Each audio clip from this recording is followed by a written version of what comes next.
Board Trustees is present tonight. This meeting has been duly called and notice of meeting has been posted in accordance with Texas Open Meetings Act, Government Code 55. At this time, Trustee Cutchin, please say your case, followed by our pledge. You got a ballot under your right. Lord, we want to thank you for this district. The many accolades received for the 2017-2018 school year. It's a true testament to administration, teachers, and staff. We also want to thank you for the 3 new trustees on us tonight, the dedication to prove themselves to make this district better. Help us to become a cohesive unit. Continue to do excellent things for our ISD. Be with us tonight to make decisions. Help us to always do as in your will. We want to thank you for your son Jesus. We ask all these things in his name. Amen. Please stand.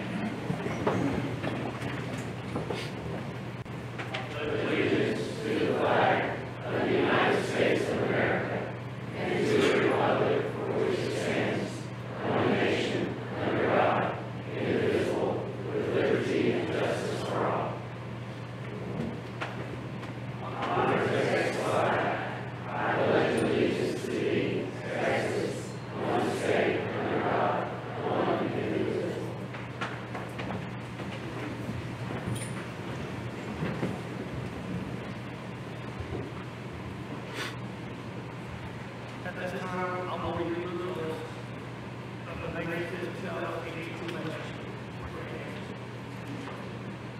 Stephanie Singleton, 1,234 votes. Melody Hills, 702 votes. John Rogers, 1,953 votes. Jay Wayne Gray, 568 votes. Kim Creed, 1,397 votes. Melissa Stark, 1,667 votes. Shannon Boyd, 530 votes. Eric Cunningham, 1,225 votes. The total votes cast, 9,277. Total ballots cast, 3,975. Now for voting results for the following election. We had 2,032 votes for, 1,851 votes against, with a total votes cast of 3,883 votes, with a total ballots cast of 3,975 votes. At this time, I will entertain a motion to accept the following results. I move we approve the following results for May 5th election. Second. A motion by Mr. McCutcheon, second by Dr. Lehman. Is there any discussion? All in favor say aye. Aye. All opposed say nay. Motion carries 4-0. At this time, Mr. Murphy, please issue the oath of office to our new members.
Number 5 on the agenda is restructuring of the board.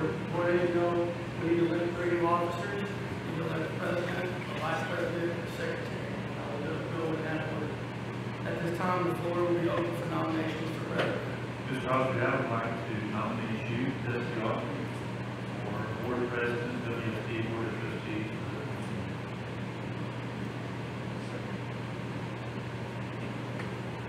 Any other nominees?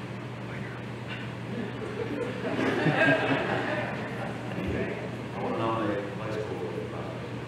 We're going to do it. Come back to you just a minute. At this time, I'll entertain a motion to close nominations.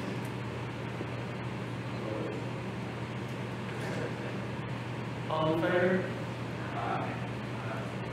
All opposed?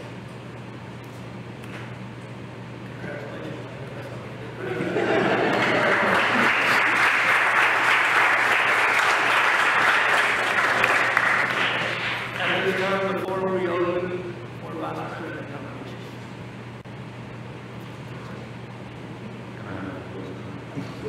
I'd like to nominate Vice Board for president.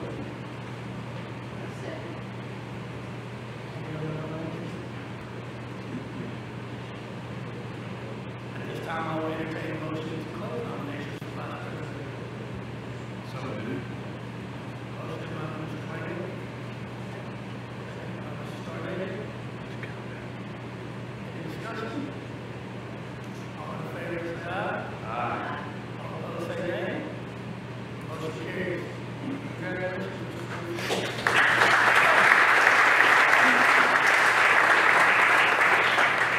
Board now open for nominations for secretary. President, I nominate Judith Kennedy. Any other nominations? I'll entertain a motion to close nominations. Second. Motion. Second. Discussion? All in favor, say aye. Aye. Opposed, say aye. Motion carries. Congratulations.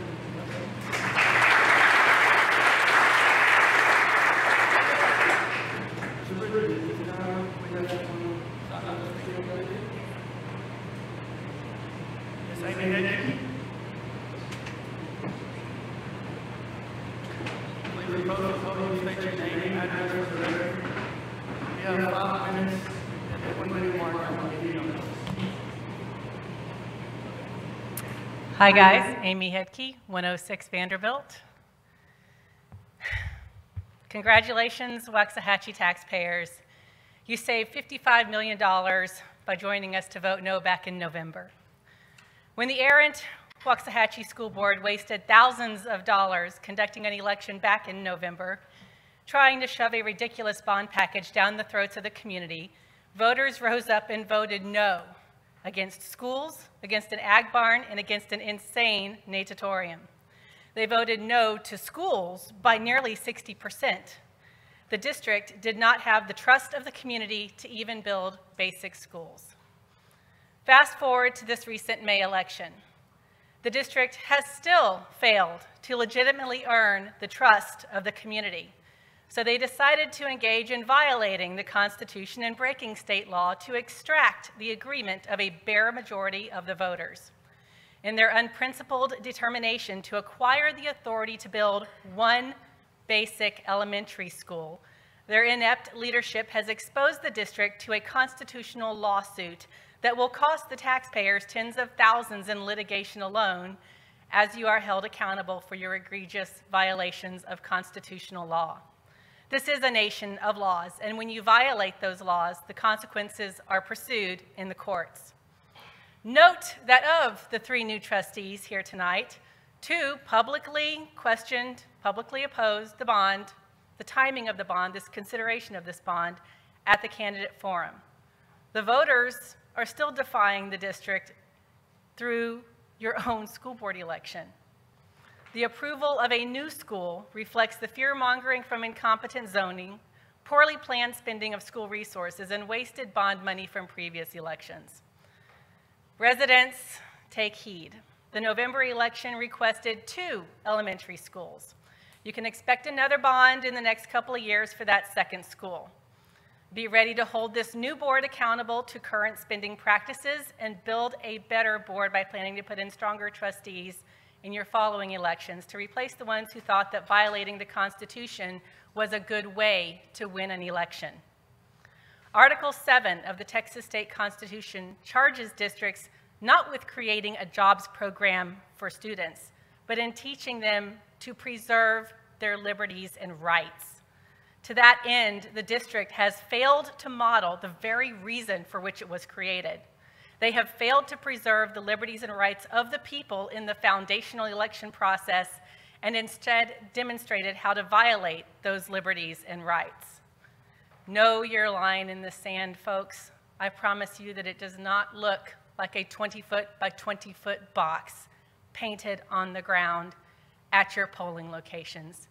And the school board, the school district, should be ashamed of themselves for pursuing that to begin with.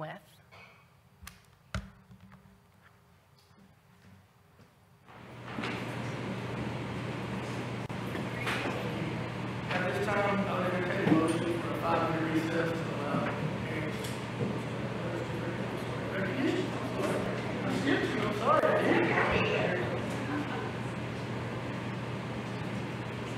All these parents were like, wait a minute, this is it.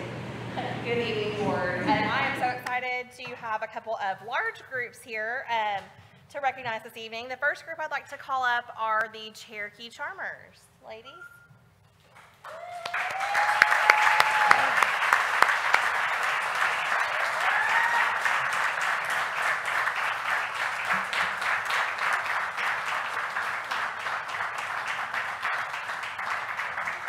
So, board, I want you to know that Ms. Wilcox sent me a 3-page list of all the accomplishments these girls have had this year. I will not read all of them, but I will be happy to give it to you if you would like to read all of them. It's very interesting. But we're just going to go over some of the highlights. So, their 2018 competition season, they competed January 27th. Their officers were the Grand Champion officers and received an invitation to the Macy's Thanksgiving Day Parade and the Citrus Bowl. The team also was the overall medium team Grand Champion and received an invitation to the Macy's Thanksgiving Day Parade and the Citrus Bowl. Also at that competition, Alexis Willis was the senior King Masters champion. On their competition February 3rd, they were the overall small division Grand Champion officers and the overall small team Grand Champions.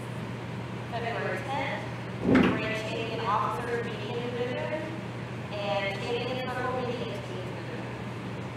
Also Champion Circle medium team division.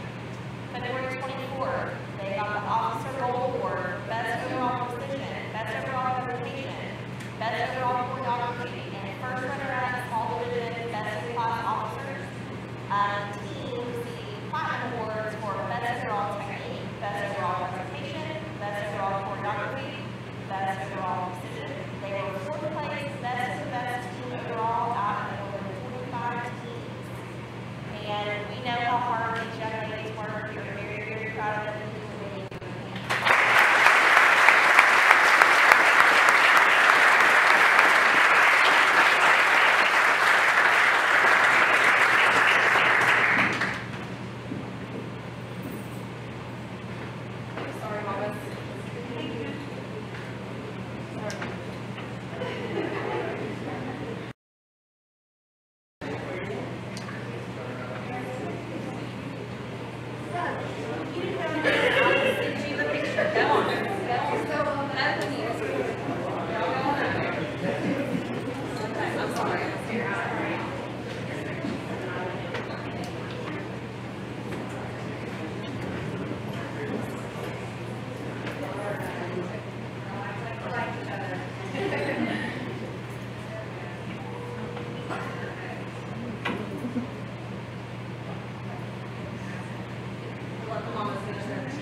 For the next group we'd like to recognize is our 2018 One Act Play team.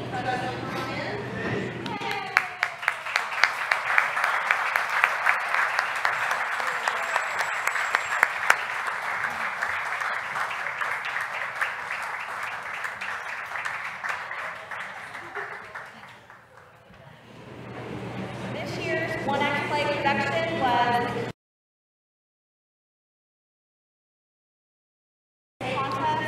WHS team received 22 individual acting awards and 4 All-Star Crew awards. They received first place at district, by-district, area, and region contests. We still think they were robbed at state. And they also received the Best Actor award at each level with Sam Linguist's portrayal of the lead character, Mr. Mrs. The team took the second round at the state contest and received 3 individual acting awards. Waxahachie High School One Act Play has placed in the top 3 at the state contest 3 times out of the past 4 years. And the students who were members of the team, Katie Wilson, Emmy Sullivan, Caleb Barnett, Sam Linguist, Adam Lamb, Madison Zant, Kaylee Sanchez, Jaden Patterson, Noah Wallace, Catherine Bigham, Michaela Jack Hankemer, William Dean, Max Nicholson, Gracie Rodriguez, Colton Blair, Belle Wynn, Haley Pickett, Monty Woodley, Davin Lunsford, Peyton Jones, and Mackenzie Bryce. Congratulations.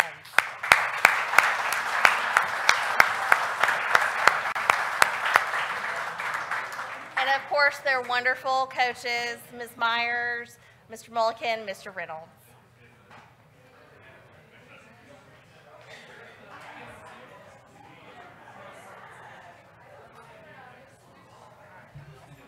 Stay for the picture. I'm going to let the parents finish. Okay, ready? Okay? Yep.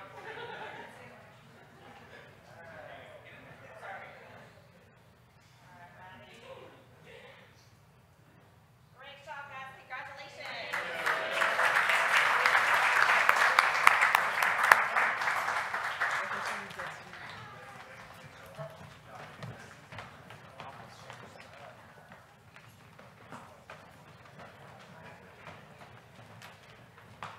All right, board, we have a short video for y'all to watch about our band department. Hello, Dr. Glenn and the school board. I am here to share some of the accolades and the great accomplishments of our band program this year. As you know, we've been named the 5A State Honor Band back in July, which placed us first in the state. From there, we continued to work and earned a bronze medal at the state marching contest. Along the way, we were a national wind band winner, placing us in the top 5 or 6A programs in the state in our concert program. Our kids have done great on their own. We had over 60 kids earn all region chairs, 17 earn area, and 5 students earn all state status this year, placing them in the top 1% of all musicians in the state of Texas. All 7 bands, including the junior high programs, were sweepstakes winners this year in UIL competition. Our winter guards, under the direction of Denise Armstrong, were fantastic. Junior varsity won their 3rd straight Scholastic AA championship. Our jazz band continues to be one of the best in the Metroplex, winning the TCU Jazz Festival. We have been recently nominated for an International Band Award, the Colonel D. Irons Award, which, if we're selected, would place us amongst the top programs, not only in the nation, but in the world. On top of the amazing performance opportunity at the state marching contest, our wind ensemble traveled to San Antonio once again in February to perform at the Texas Music Educators Association convention. They were the invited 5A band, had the premiere spot on a Friday night, and played for more than 2,000 music educators from across the state and the nation. Dr. Glenn, we want to express our appreciation to you and the school board for providing the resources that allow us to excel at the state and national level. Thank you for helping us be great.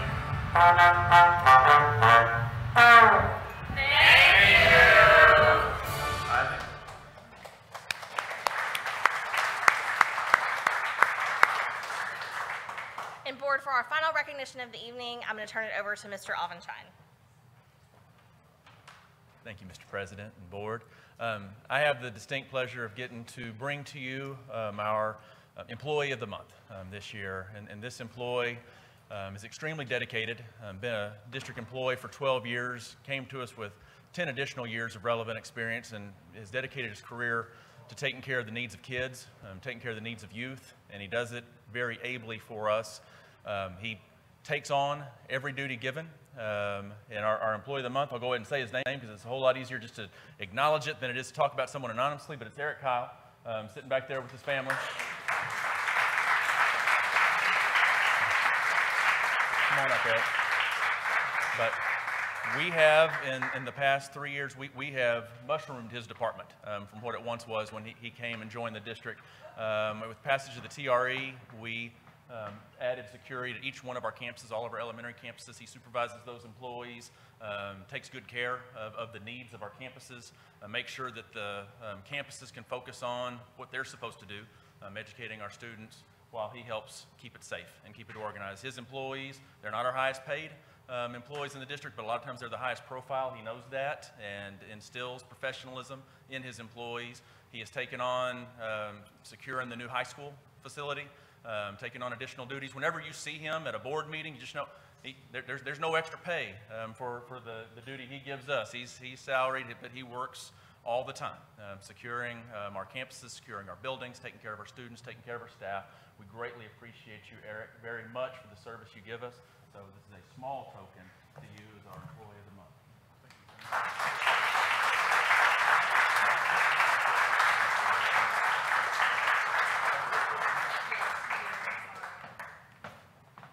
He said, do I have to get my picture made too?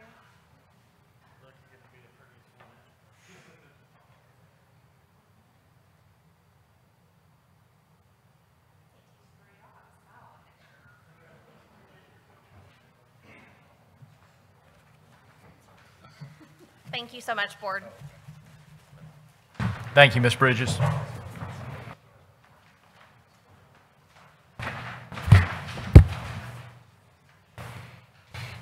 At this time, I'd entertain a motion for a 5-minute recess. So moved. Motion by Mr. McCutcheon, Second. second by Mr. Schofield. All in favor, say aye. Aye. All opposed, say nay. We are in recess to 6:30.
We're back in session.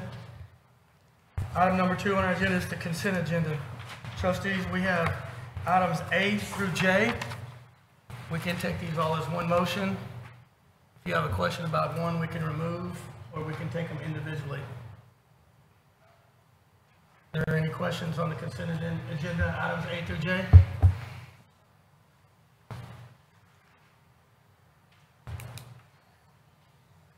At this time, I'll entertain a motion to approve the consent agenda. I'll move we approve the consent agenda. Motion by Mr. McCutcheon, A second. second by Mr. Schofield. Is there any discussion?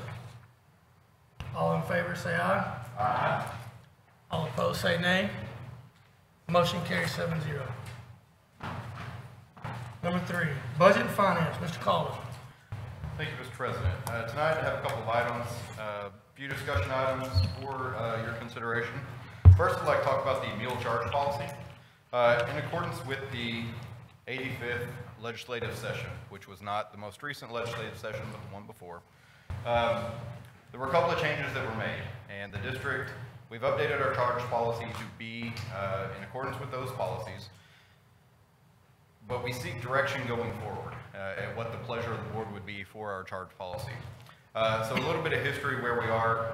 The 85th legislative session, state law came down that said that if we have a prepaid meal plan or prepaid meal accounts, we must let students overcharge those accounts as we attempt to make contact with parents or legal guardians to get additional funds placed on those accounts. So we cannot prohibit a student from having a meal, breakfast, lunch, or otherwise, on the days that they do not have sufficient funds on their account. So Waxahachie ISD, we had a policy in place that currently did not prohibit students from putting a meal on their account when they had insufficient funds.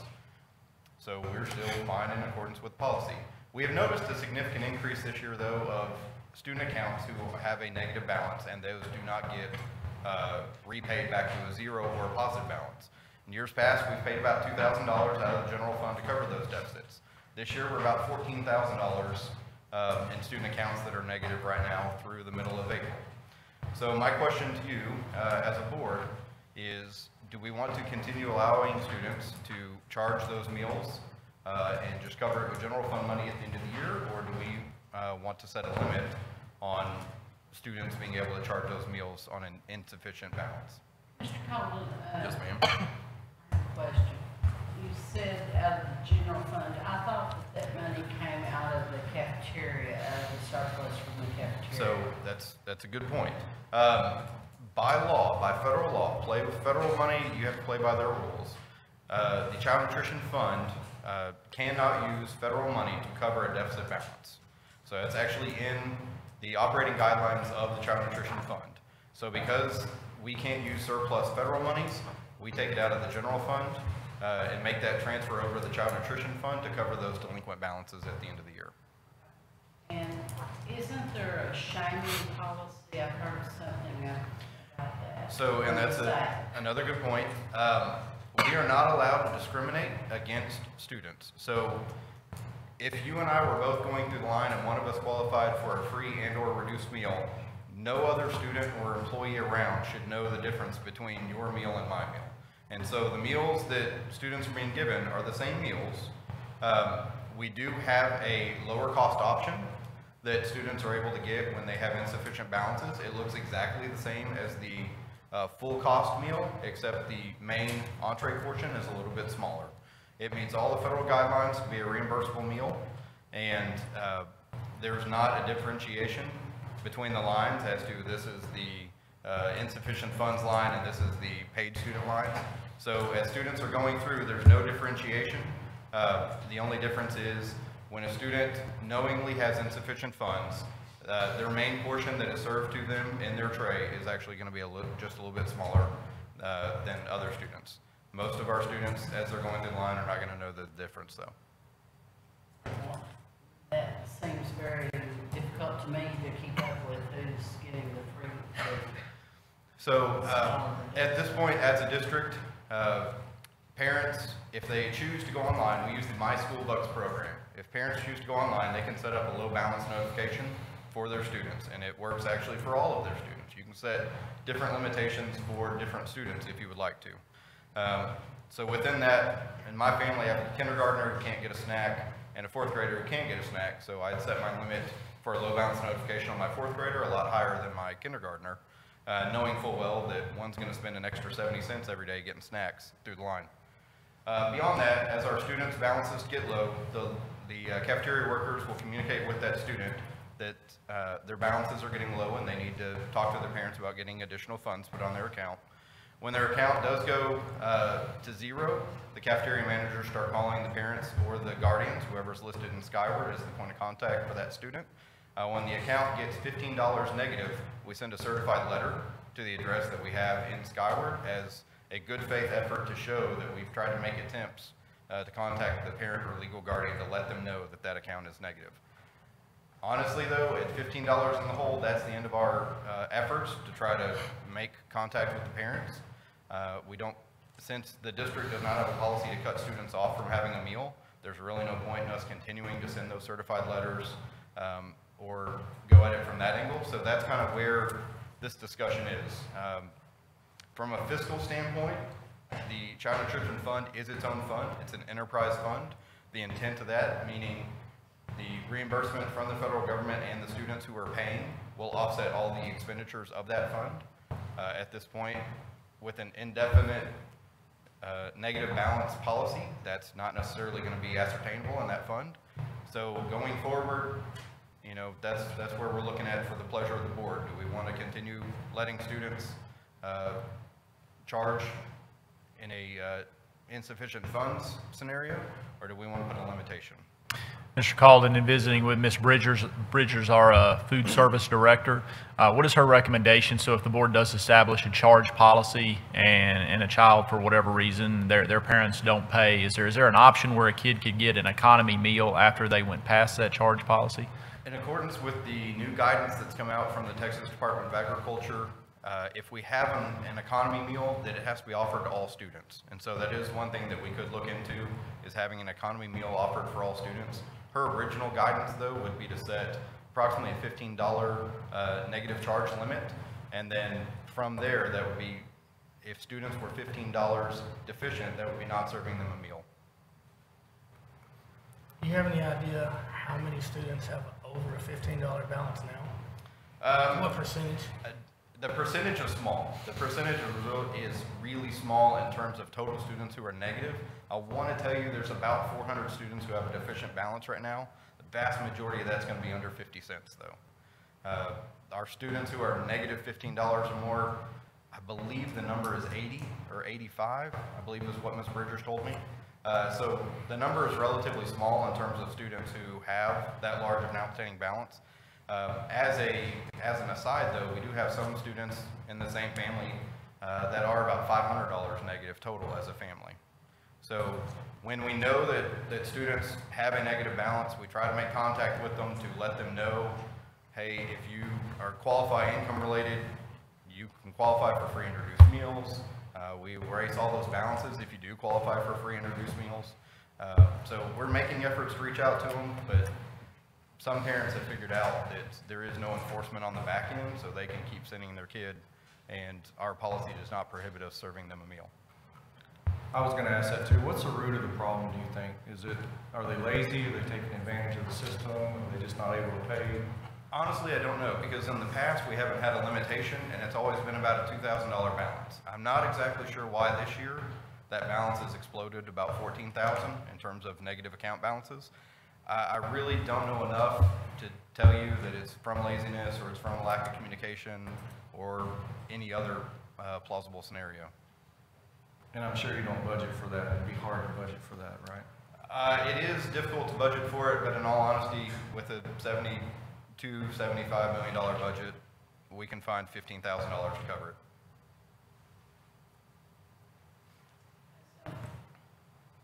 Just to understand, so at $15, if they can't pay $15, then they're going to be cut off. Is that correct? That would be the recommendation from the Child Nutrition Department, and it's just a discussion item tonight. We'll bring it back at a later board meeting to set something going forward. But before making that recommendation, I really needed to know what the pleasure of the board was before making a recommendation to you on it. Mr. Calden, you said that some families are $500. There's a family right now that How has many- three How many students. students? 3 students? Yes, sir. Okay, that's my question. I have a question. Yes, ma'am. What happens with the accounts that have money left? Say a student moved or graduated, or is there any? I know there's probably not much, but Typically, actually speaking from experience, I have.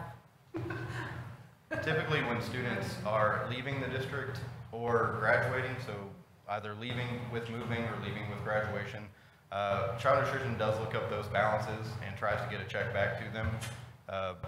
We do have a pretty significant listing of people we don't have a good address on, and so some of those funds do stay on account.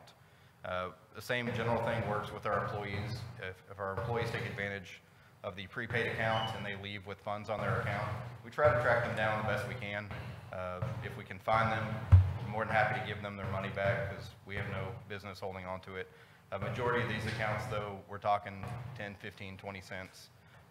And so our efforts, in all honesty, are not far-reaching when you're talking 10, 15, 20 cents. But we do try to make contact reasonably with them if we can. And Mr. Calden, final question for me. So at the end of the year, the district clears all debt for students as it relates to child nutrition.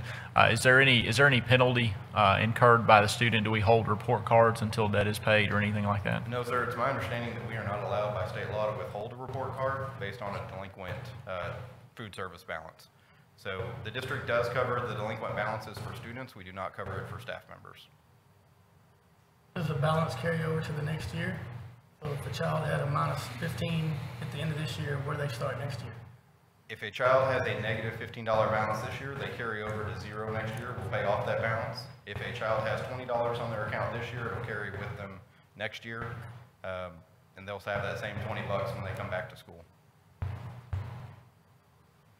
Any other questions? I do have a statement. From my perspective, we have students who do not have enough food at their home, and I know of many students that the school meal was all that they got. So I would hate, we really need to look at this and see what's happening this year. Such a boost in the amount of debt, because, I mean, I just can't. I mean, fathom cutting off that one meal, that 2 meals that some of the students may get. And I know that happened many times at the high school. That was out, and I was aware.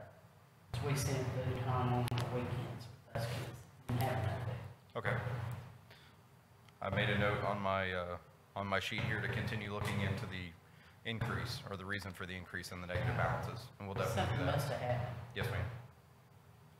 Any other questions? Okay. Item number 2, presentation of staff training plan for FMLA. Thank you, Mr. President. It was requested at the last meeting that we give the board an update on how we plan to better educate our staff on FMLA. I do want to let you know that within our employee handbook, there is a section that details the FMLA policies and rules. It is pretty much boilerplate verbatim out of federal guidance from the Department of Labor. We also have our federally required employment notices. They're posters hung in English and Spanish on every campus, generally in the workroom area. In this campus, you'll notice them right outside of Ms. Blaylock's office in the hallway on the way out the back door. Like I say, those are in English and Spanish, and it's roughly the same boilerplate information that is in the employee handbook. Upon review of what we do, Ms. Blaylock was able to find a significant training piece from the Department of Labor. It is in a PowerPoint format, so we plan on adding that to the employee portal and making that a part of the required annual updates that employees review and sign off that they have seen and understand.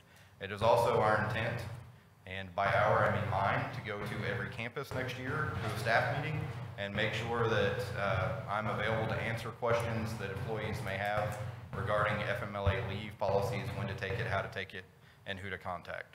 So that really, at this point, we also looked for a video update Ms. Blaylock found a really good one, except it was really geared towards federal employees within the U.S. Capitol building.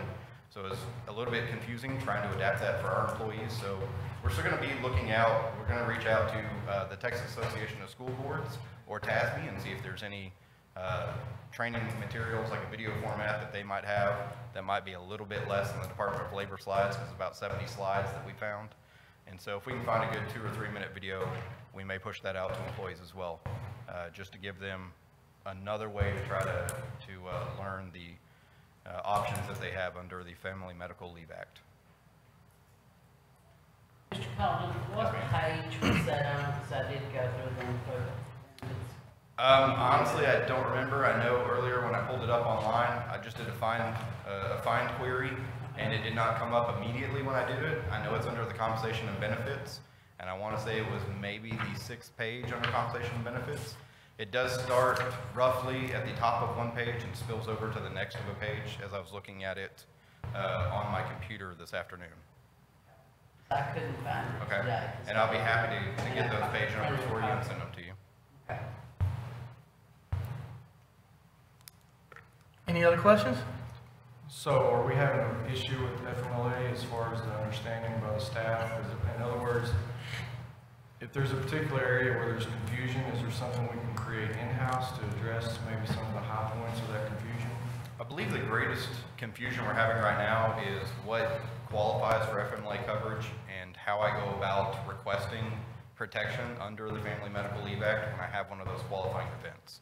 And so I don't know that it's going to be a one-size-fits-all, that we could just carve out, you know, a couple of slides or a couple of minute presentation to tell people, hey, in this scenario, this is how you do it. We have so many different, our employees are on the spectrum. We got some who are a lot younger that for them it may be family services, it may be having a child or something to that effect, to our, you know, employees who are staring retirement in the face, who are a lot more maybe caring for a sick child or a sick parent or a sick relative. And so from that angle, I don't know that a one-size-fits-all model would necessarily work for both extremes. We can definitely explore that though and see if there's a scenario that we can come up with that would address all those. And Mr. Rogers, I mean, I think the biggest concerns the last couple of years have related specifically to policy DEC local, which we'll talk about in a second. For the most part, our families or employees that come in with FMLA and they're going to be out long-term disability, they come by the HR office, visit with Mr. Robinshine, and he gets them set up. But with him in the audience, I mean, you see a significant number of people that are coming to you on an annual basis. It's only this, it's to the district's interest as well. And anytime we have an employee that's going to be out, we want to get that notice to the employee. We want to stand in with the employee as long as we can, but we've got to start the clock too to protect the interest of the employee, protect the interest of the school, the students in the class, or whatever's going on in the campus department. If we don't start the clock, then it runs indefinitely until we start the clock, until we give that notice under the protections of Family Medical Leave Act, meaning the 12 weeks of protected leave don't begin until we give you notice that the 12 weeks begin. The specific page out of our employee handbook is page 21 through 22 that address Family Medical Leave. But I believe that our campus principals and department heads are doing a good job identifying around that second and third absence if the employee hasn't already come. But I have a significant number of employees that reach out to me or reach out to Norma Salazar, our benefits specialist, before an absence even begins. So let's say something catastrophic involving the employee or the employee's family, I get plenty of requests before a surgery, before a treatment, that an absence is about to occur. And with those, we're able to get notice to the employee immediately.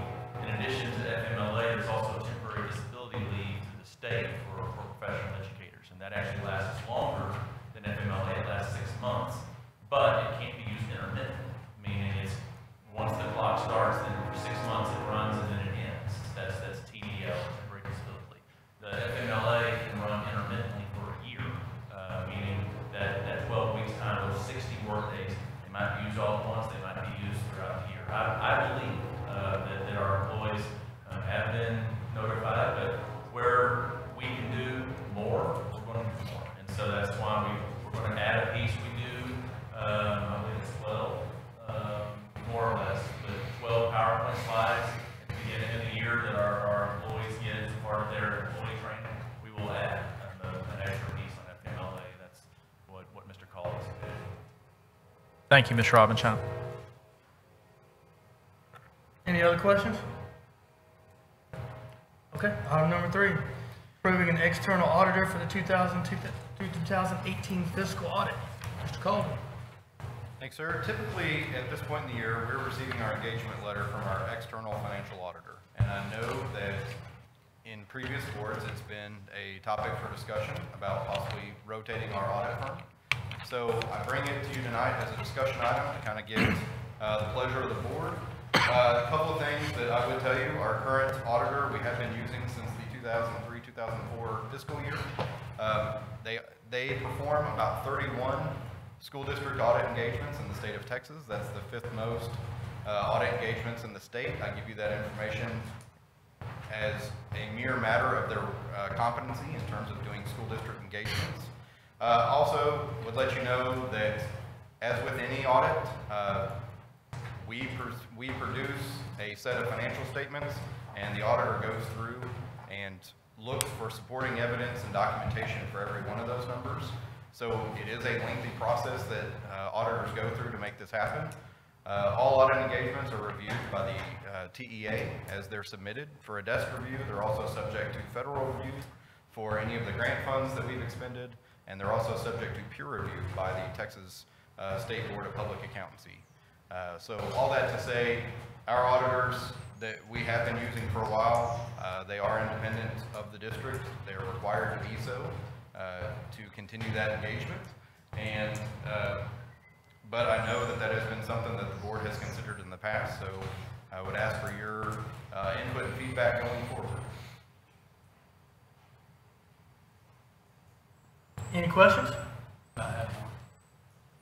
Mr. Calden, when you employ a firm to do an audit of that nature, do different firms use this a standard procedure, not procedure, everybody uses a standard procedure in accounting, but is the paperwork the same? When you get it back, is it? So with an audit engagement, there are going to be some test work that are required. You have to test cash balances, you have to test, bank reconciliations, that kind of stuff.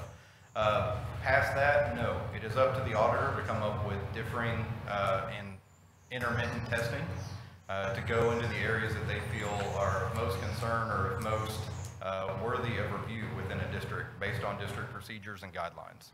So for our district, we don't do a whole lot of expenditures in terms of without a purchase order. So our auditors may not test as much of our disbursements, knowing that every disbursement is backed with a purchase order. In other districts, they may have a higher threshold for not issuing a purchase order. There may be greater disbursement testings within those districts.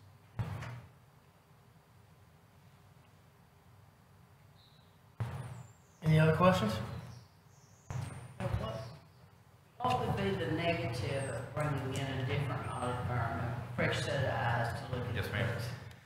So one thing that comes with every engagement is with an engagement, we list out all of our policies and procedures as we go through, as board is approved, or as we have our own operating guidelines.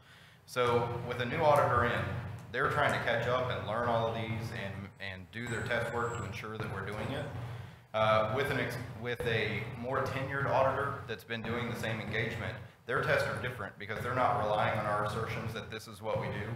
They know and have experienced those. They're doing more analytical tests to ensure that what we say we're doing is what we're actually doing, and they're moving on to other engagement areas. So they are looking at maybe the way that we use a credit card or maybe our hiring practices and offering those suggestions to us on ways that we can be more efficient or ways that we can follow better practices. And it's not merely a more surface level review as they're trying to get into learning our policies and procedures. And you get that detail from a year-over-year engagement. Mr. Calden, I know before you came into School of Finance, you were an auditor for a firm. Is there an optimal time if the board decided they did want to switch firms? Is there an optimal time that they would make that decision? So really, I tell you, I bring this to you today because we've received the engagement letter for the fiscal year 18 audit, and typically audit firms like to, at a minimum, have 6 to 8 months notice before you were to switch engagements to help them line up their staff and line up the timing of their test work that they're going to do. That's not to say that we could not switch at this point. One caveat on switching though, all financial audits are due to the state within 150 days at the end of the fiscal year. Traditionally, we've received our audit in November, December. Switching at this point, probably looking at a January delivery. That's not a problem, it's still within the 150 days. But to answer your question, typically for us having an August 31 year end, we would have been looking at posting an RFP or request for qualifications in January and or February to get that timing lined out so that we could be assured of having our engagement scheduled when it's most convenient for us and the auditor. And could it be done as an RFQ for a professional service? Yes, sir, I believe so. Auditing services, I believe, are one of the professional services listed in the Education Code. Okay. Thank you. Do they have internal controls to see that a different set of eyes are looking at Waxahachie Independent School District year to year, or do they use, I know this firm is probably big enough to where they rotate their staff. So upon our request last year, they did have different staff doing different tests for that internal fresh set of eyes, if you will, looking at different tests. They've been very agreeable to any time we've asked them for a different member of their staff coming out and doing a different test. So yes, sir, they do have plans to rotate around their staff engagements. And I'm sure our cost reflects repeat business. I mean, we have a cost that's reflective of not starting from scratch. Yes, sir. So, but there's also the option of doing, for lack of a better word, a la carte audit in the future if we decide, for instance, to do one for the bond or do one for different segments of our. Absolutely. We could always do a limited or agreed upon procedure scope, and where we ask an audit firm to come out and do a limited engagement audit. So if we wanted to audit bond funds, we could definitely engage them to come out and look at just bond funds. But that would not alleviate us of the state law requirement to have an annual all-encompassing fiscal year audit. Mr. Calden, I'm not making this as a suggestion, but just kind of a first response here. I think maybe this, I do like the idea. In fact, I've approached it before about changing. Yes, sir. Not because of any questions, doubt, suspicions, just good practice, perhaps. But this late in the game, my immediate, or my first impression is maybe not change this year. Okay. But then, Mr. Rogers, unique financial background, Mr. McCutcheon, strong financial background, yourself, maybe the three of you consider some different firms, and then the three of you bring a recommendation to us, including Dr. Lynn in the deliberations too. But maybe bring a recommendation to us with studying. I don't know that much about auditing. But again, that's not really a suggestion, that's just an idea off the top of my head. Any other questions? What's been our history as far as the audits? I know they term them unqualified, which is almost misleading. Unqualified means good. Yes. Have we received unqualified ratings? We have received unqualified opinions, at least since I've been here. I haven't gone back and looked at all of them back to 2003-04. We have not received corrective action plans since I've been here. We have had a couple of missteps since I've been here. We have, last year we were over budget in one fund, or one function, I apologize, by $399, and so I own that. That was on me. Overall, we still had plenty of money authorized in the general fund. I oversaw, or I had an oversight and did not adjust that one at the end of the year. So they have caught those sort of things that are technically against what we need to be doing at the end of the year, but we have not had significant violations as to be reported in the audit report. Mr. Rogers, I know that since I came on board in 2000, it's always been unqualified. And I remember, because I was confused by the terminology also. And I think now they've moved to unmodified because you just got comfortable with unqualified, so let's change it again. Anything else? Okay, item number 4. First review of the annual investment report. All right, the investment report, we are required by state law to provide you with an annual overview of our investments for the year and a review of our policy. There are no suggested changes to our policy this year. Our policy is actually fairly conservative in terms of what's allowed under state law. Would point to you that we give you the investment report every month. We are required to give it to you quarterly and have you review it annually, but we do give it to you every month as a way of just showing you the in and outs and the transparency that we know the board has enjoyed in the past and come to expect from Waxahachie ISD. With that, there are no significant changes in the CDA local, which is the investment policy.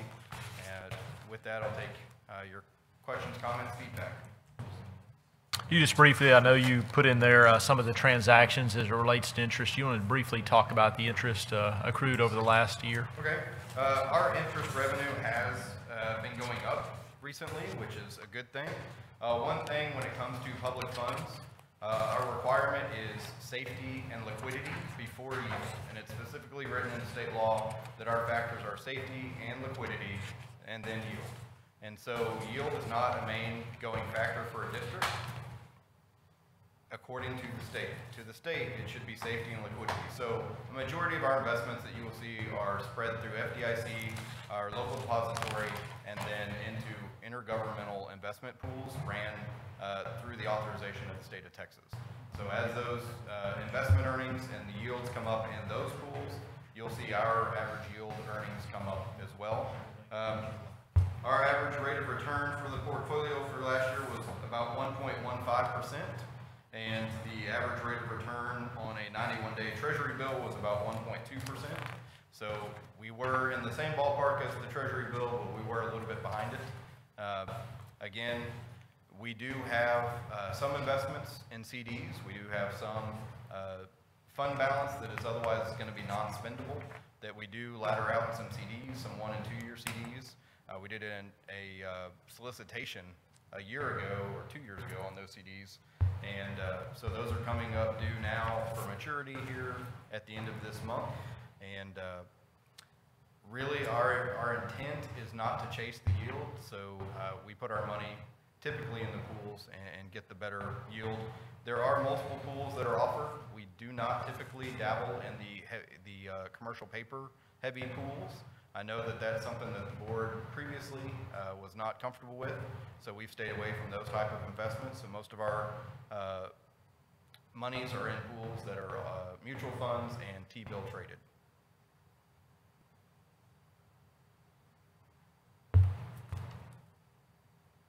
Any questions, discussion? Thank you, Mr. Calden. Thanks, sir. Thank you, Mr. Calden. Trustees, we'll look to bring some of those items back to you for action next month. Ms. Blaylock, Curriculum and Academics. Consideration and possible action to approve Waxahachie Regional Day School Program for the Deaf Shared Services Agreement. Good evening, Board. Yes, tonight, the first thing I'd like to discuss with you is that Waxahachie ISD is the fiscal agent for the Regional Day School Program for the Deaf.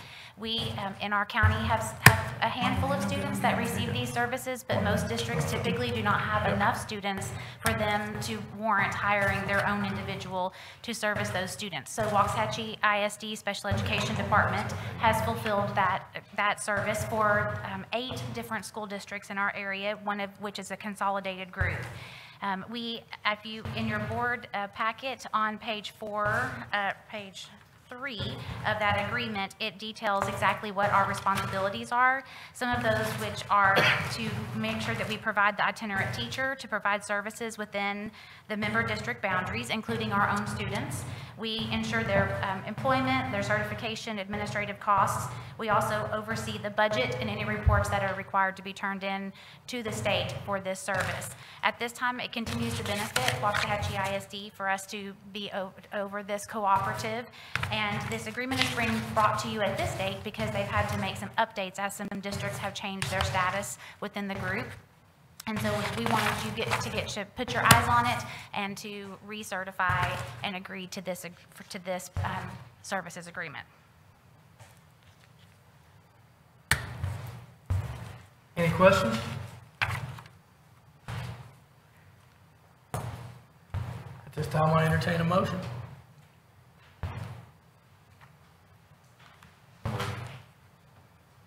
Moved by Mr. McCutcheon. Is there a second? Second. Sorry, second by Mr. Schofield. Any discussion? All in favor say aye. Aye. All opposed say nay. Motion carries 7-0. Thank you very much. Number 2. Our second agenda item tonight is to revisit DEC local policy that discusses reimbursement for leave upon retirement for all employees. Just want to revisit, as we spoke last week, just some of the components of that in order to receive this, they must provide 6 months advance notice, and that must be of their own will, 15 years of continuous service in Waxahachie ISD, and they must maintain 95% attendance for the last 5 years as the policy is written currently. If so, the district will reimburse that individual up to 40 state and local leave days at half the employee's daily rate in the final year of service. The board asked that I take this to our district advisory team. As we discussed last week, that committee was made up at this subcommittee meeting of 18 individuals to give feedback. 15 of those were employees. 3 of them were parents or community members that serve on this committee. And just to recap, their thoughts and concerns was just that we want to protect time in the classroom for students with a highly qualified teacher or whatever position that staff member is in, how critical their purpose is on that campus, and the negative impact it has on the entire campus or entire department if they can start to burn days. Their greatest concern was just ensuring that we keep our campus as vital as we possibly can. Their recommendation from them to you was to say that they could support an attendance policy of remaining at 95%, but that if they truly feel like the 5-year policy that is set now for review is fair, but they could see that going down to as low as 3 years. They were very cautious in saying 2 or 1 year could be detrimental to students in a campus or a department in their opinion. And then I believe that we are in the process of meeting their other 2 recommendations, one being improved training for FMLA, and the second piece being attendance incentives, especially a monetary consideration, were the 3 items of interest that your district advisory team provided to you. Any questions?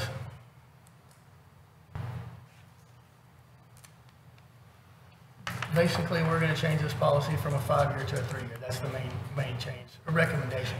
That's a recommendation from the district advisory team. And really, I guess, it's not necessarily the recommendation, but they said stay with a 5, don't go less than a 3. That is accurate. Okay. You heard Ms. Blaylock's presentation. I'll entertain a motion. Mr. President, I move that we amend Board Policy DEC Local to reflect the recommendations of the District Advisory Team with the administration's recommendation that period of 3 years.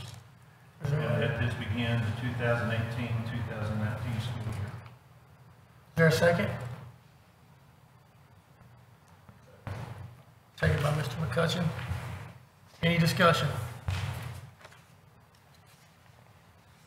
My only concern is FMLA, so we are finally addressing the problem with FMLA. It's kind of all along. So next year, I mean, everyone has had the opportunity now to be in the program, so hopefully everybody is aware of the FMLA.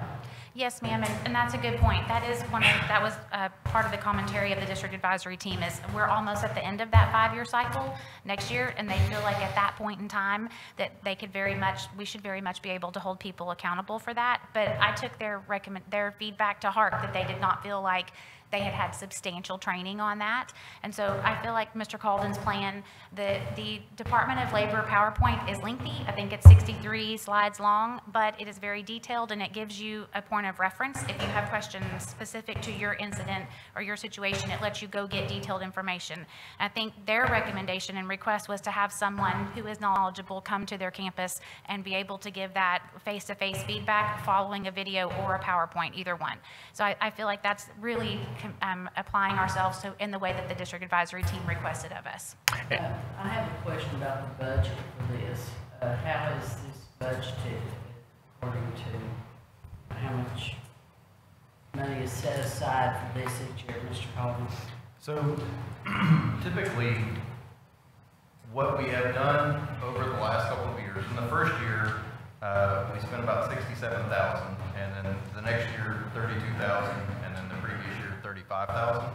So typically, our budget for this is about $30,000. We also have additional funds available in unspent payroll items. So when an employee, when a position goes unfilled for any given portion of the year, we can use the savings from that position to help fund this. And I would say I do like the idea of Mr. Calden and maybe Mr. Offenshine going campus to campus. I certainly like the idea of it being in our handbook.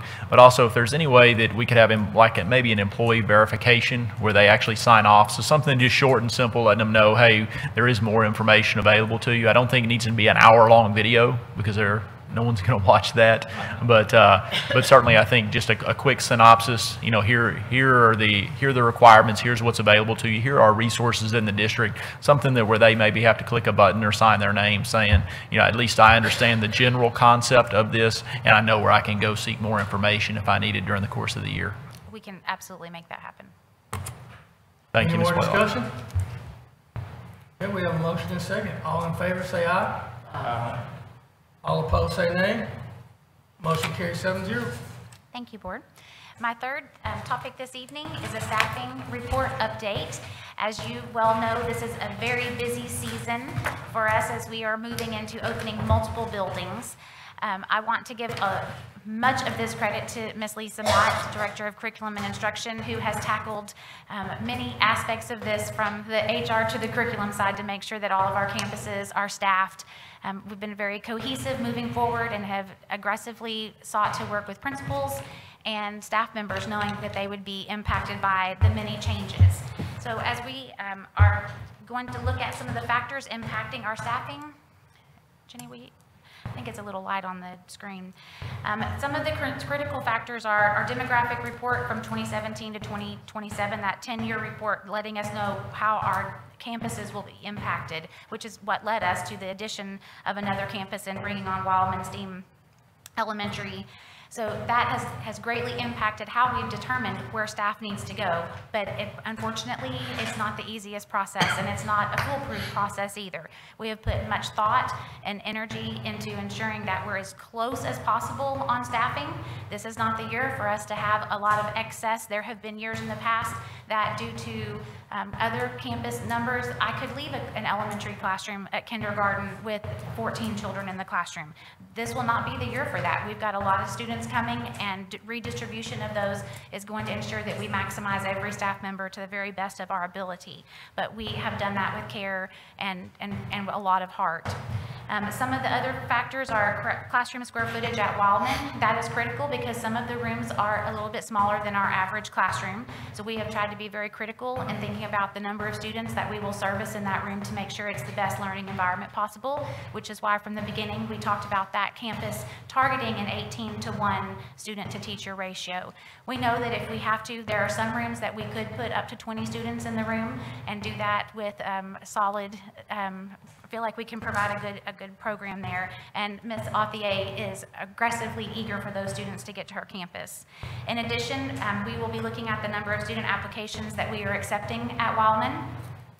Ms. Authier, as we're going to talk about shortly, will be soon completing her staffing plan, and we'll know exactly how many applications we have left. Some of those teachers are choosing to bring their children with them, but we have a goal of trying to get those application notifications out to families in the next week. So we're working aggressively on that. With each of those student applications, that's one more student that comes off of our other campuses, which is extremely helpful for classroom sizes on our fast-growing campuses. Employee student transfer request is impacting all campuses. Those are already have been turned in, and my secretary, Ms. Billy Stevenson, has notified employees that their children will be moving. Certifications of current staff, if they are not certified in the area we need to move them to, we've been working very critically on making sure that we can find just the right piece. It's much like putting a puzzle together, and Ms. Mott has done an outstanding job of digging deep to find a perfect fit for each person. And the great news is that right now we have less open positions in the district than we typically have. I think they figured out we just rolled over to page 2 of our online application process, and we truly do not have an overabundance of positions to fill, which is a really good feeling for this time of the year. Some additional considerations are some of the ads that we have needed to put into place are non-redundant essential positions for campuses, such as a principal or a counselor. We don't have excess of those sitting around the district, so we have had to add positions for that. Some other considerations related to staffing our program required for student progress at those campuses, and we are getting down to looking at exactly how many special education students will be served at each campus. Until we've got all of our data rolled up in Skyward, that's been very difficult for us to do. So we are starting now to approach special education, dyslexia, and bilingual services through staffing at those campuses, as well as intervention needs based on the students that will be going there. So all students have been rolled up to their new campus for next year, so we've got some better data to help us make that decision. Available title funding for interventions in our district is decreasing. So as our students that are labeled and coded as low SES, low socioeconomic status, that impacts the amount of title funding that we receive. And so that over the past 4 years has been decreasing, which then also impacts how we can fund personnel units with that amount of monies.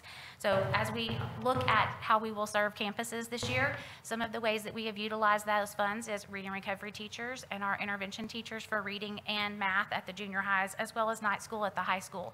So we have had Miss Letty Bernal, who's our federal programs coordinator, rework these numbers a million ways, and she has listened very carefully to what we've asked for, which is that we want to be able to provide both reading and math intervention at each junior high, and we have been able to solidify that as of Friday afternoon.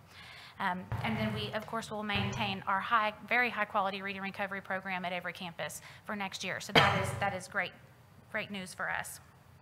And then enrollment numbers at each campus. Pre-kindergarten will expand to full day next year, so we continue to expect to see a higher number of students there taking us up on that. Kindergarten enrollment, we had Welcome to the Tribe last Thursday night for pre-K and kindergarten, and some of our kindergarten numbers that night were a little higher than they have been in the past. So for example, Felty Elementary had 54 kindergartners that came face-to-face that night. They typically run about 30 students on that night, as well as Shackelford, who had 50. A lot of the other campuses may have seen a small increase, and some did not see any increase at all, but we know that our students are coming. So kindergarten is an ever-moving target for us to determine the staffing there. So we've tried to give some grace in positions, in staffing positions, and give them some space. And then campuses experiencing high growth and student-to-teacher ratios have been all critical aspects of our staffing. So from this slide, you can see our current elementary campus staffing that we currently have in place. So as Ms. Mott went through the staffing plan and we looked at what the demographer predicted for every campus and began really digging down deep into the numbers that they had provided to us, we have gone through every single campus and looked at the number of students anticipated in their grade levels next year. Following all of those changes and our ability to move teachers around in the district, this is what we currently have in the district. So as you can see, for example, Clift currently needs 3 classroom teachers. Dunaway needs 1 bilingual. Felty is fully staffed, and we have shifted some employees around at that campus so that they are all in a good space, even though we reduced some of their sections. Marvin Elementary needs 6 classroom teachers, Northside 2, Shackelford's fully staffed, and Wedgeworth needs 2 teachers. This is after we have moved, let me go to Wellman. We moved 17 of our employees to Wallman. Those came with an interest of being there. They currently have their place, and if you follow Ms. Authier's website or any of her social media, you can see the staff that have chosen to take that journey with her, as well as 8 professional and paraprofessional staff. We still need 6 classroom certified teacher positions that she is interviewing this week, and we have about 9 additional professional and paraprofessional staff positions that we are in the process of either moving staff to or hiring for. So I feel like we are well on our way to being fully staffed at Wallman. Our goal for Ms. Authier's campus is to have all of her classroom teachers in place by mid-June, when she has a very critical training happening for her campus. And she has spent many hours in interviews, and I would love to say and I'm very proud to say that all of our principals have been a very cohesive team. It's not easy to lose your staff to a new campus or to hear a staff member come tell you that this move fulfills their desire to try something new, and they've all done that with love and care for their staff members. So I feel very confident in the staff that will be opening Wildman. As we look at expansion of Turner pre-kindergarten, we currently have 10 pre-K and PPCD classroom teachers there along with their paraprofessional teams. We will be adding 6 classroom teachers next year, as well as the paraprofessionals that are required for those classrooms. You can see the 3 areas we will be adding, which is PPCD for our students with the greatest need, our pre-kindergarten inclusion classrooms, and then pre-K rooms to really support as we're expanding. Those are based on our current numbers and the students that are currently in the assessment process through our special education department, as well as 2 additional professional and paraprofessional staff. So we feel like Turner will be very ready to open up in August. They have renovations happening to their building this summer to finish out that last wing that we currently have DAP in, and we will finalize furnishings for them. We've been working very closely with Ms. Frazier and her teachers, getting feedback on what they need for that to be a successful building next year. And then our last building that will be new is Coleman Junior High. So as you can see, as we took all of our junior high students, a little over 2,000 students, and broke them out into 3, our goal was to do that as we're moving kids across the district. So our goal was then to also distribute our staff 3 ways. So you can see currently we have 20 WISD junior high classroom teachers moved, and we are fully staffed in math, science, and social studies at all 3 junior highs. We have 2 coaching positions at Coleman filled currently. Those were moves from Finley, and tonight you will receive a recommendation for 2 ladies coaches that are external hires. We have also put into place 19 professional and paraprofessional staff, which includes 2 intervention positions secured for reading and math, which were some of the last pieces to fall into place as we are finalizing those title funding numbers. To be filled, Mr. Andrews has 3 classroom teacher positions, 3 coaching positions, and 5 additional professional and paraprofessional staff. And we had the opportunity to sit down, Mr. Avenshine and I, with those junior high principals, and I was so impressed with the camaraderie between the 3 of them as they really worked hard to make decisions that were best for each of their campuses and for their staff members. And there's been a lot of blood, sweat, and tears on the part of all of the individuals involved in getting these teachers and support staff in place. We're not quite done yet, but I feel very confident that when we come out of it, we're going to have extremely strong staff at each campus that are in the seat that makes them the happiest and where they feel like they're fulfilled. And so that is a good overview. What questions can Ms. Mott and I answer for you tonight? We do want to recognize Ms. Mott, our curriculum director, who's in the audience, and certainly your entire team has worked hard. Ms. Blaylock has worked hard on the staffing plan, and we appreciate you very much. Ms. Mott, is there anything that I left out you'd like to add? No? Okay. Any questions? Do we have our postings up to date for these external hires? I'm going to let Mr. Avenshine address what's up. Yes, there are still a couple of positions just as we're making moves that we know we will ultimately post. So I can't tell you that every single open position is posted because, again, we've got to take into consideration just moves that may occur within the district. But by and large, we are up to date. So the fact that, as Ms. Blaylock said, we're on to the 2nd page. In May, we are always on at least the 2nd page. And there was one time, I believe 3 years ago, we had filled up 3 pages and then had 1 position on the 4th page. And by that, I don't know if it's 20 or 25 positions that will last on a page, and then you go to the 2nd page. So we feel very good about where we are.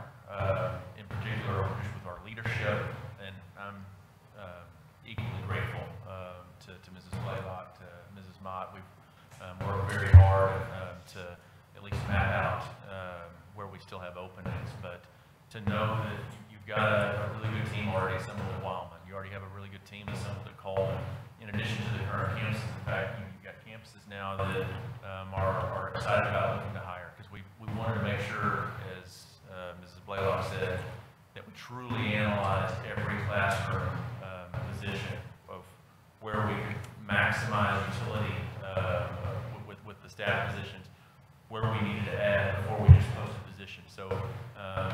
Mrs. Burns, Mrs. Bailey over at Marvin, Mrs. Coogan at Clifton, the list goes on. They were very patient with us as they waited to see their fourth grade position or second grade position. I'm thankful for their patience. I'm also thankful with Kate Offier's work to not abuse any one campus. We've heard that over and over, that where we've rezoned in the past, one campus was the big loser. Well, Ms. Offier is very familiar with Northside staff, and so we do have more of Northside staff leaving than any other particular campus, but it's very much within reason. So Northside still has a true cohesive team, as do all of our other elementary schools.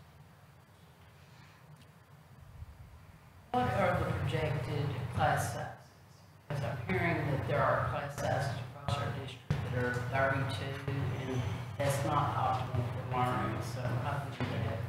Are you referencing elementary or junior high? Junior high. Our staffing plan, we started at a lower staff to student ratio and have slowly moved up. So Ms. Mott, I believe your last one was 26 to 28 students per classroom? Actually, more 25 to 26 is what it's showing on paper. It can be actually 24 to 26 is the max that I have on paper right now. At what level would you start adding other teachers? You get above what number? At junior high? Yes, ma'am. Well, for instance, at the beginning of this school year, we had classrooms at Howard that had 36 students in a social studies class.